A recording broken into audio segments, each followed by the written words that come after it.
Hello friends, welcome to my channel টিউলি ব্লগসে তোমাদের অনেক স্বাগত।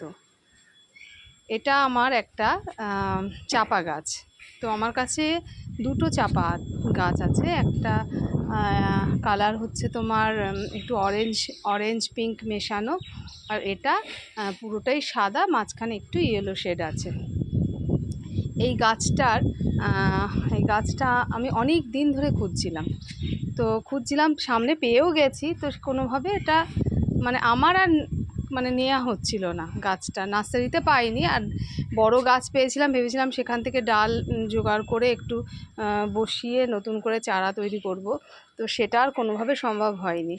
তো আমি রং খেলার সময় একটু যাই, ব্যারাকপুরে যাই, প্রত্যেক বছরই যাই। তো সেই সময় যাওয়াতে কি হয়েছে, পাশের বাড়ি আমার এক বোন বান্ধবী সবই বলতে পারো, তো স্বপ্না, ওর বাড়িতে এরকম এই গাছটা রয়েছে, চাপা গাছটা। তো বললো, দিদি তুমি চন্দ্রানী, তুমি এই গাছটা নাও, আমি একটা ডাল ভেঙে দিচ্ছি, তুমি নাও। তো এই গাছটা বাড়িতে গিয়ে লাগাও, দেখবে হয়ে যাবে। তো ওর যেন সবে বেশি দিন হয়নি, ও নতুন একটা চারা গাছ নিয়ে এসছে নার্সারি থেকে। ও সেখান থেকে আমাকে একটা ডাল কেটে দিল। বলে না যে অনেকে আছে খুব ভালো, তারা চায় যে সবাইকে একটু গাছ দিতে, যেমন আমি নিজেও দিই। তো ও আমাকে একটা ডাল কেটে দিল। তো সেই ডালটা আমি এনে পুঁতে দিয়েছিলাম। তো যথারীতি এই গাছ তো মরে না, হয়েই যায়। তো এই গাছটা চারাটা হয়ে গেছে। এবার এই গাছ ওখান থেকে আমি আবার তুলে কোথায় লাগাবো, কোথায় সেই মুহূর্তে জানি না।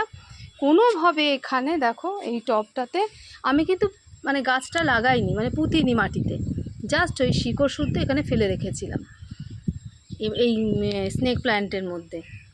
গাছটা দেখো নিজে আস্তে আস্তে বসে এখন বেশ দাঁড়িয়ে, দেখো শক্তপোক্ত হয়ে দাঁড়িয়ে গেছে। এই দেখো পুরো একদম কি সুন্দর হয়ে গেছে। এবার আমার ইচ্ছে আছে একটা বড় টব নিয়ে আসবো নার্সারি থেকে, এই নার্সারি বলছি কেন, যেখানে টবের দোকান সেখান থেকে নিয়ে আসবো বড় একটা টব নিয়ে এসে এই গাছটাকে আমি নতুনভাবে বসাবো বেশ সুন্দরভাবে। এর পাতা, আমার ফুল হলে তো খুবই ভালো লাগে, তবুও যে এর পাতাগুলো আর এর যে কালারগুলো আমার এত ভালো লাগে এই গাছের, গাছ দেখেই যেন একটা সুন্দর শান্তি লাগে। তো এই গাছটা আমি নতুনভাবে আবার পুঁতবো।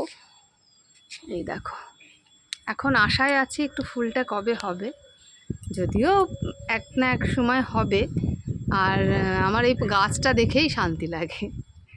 এই দেখো, এটাকে নতুনভাবে ছাদের কাজ হবে, তো ছাদের কাজটা কমপ্লিট হোক, তারপরে আমি নতুন করে সব গাছ আবার ভালো করে বসাবো, সেট করব। এভাবেই রেখেছি। দেখো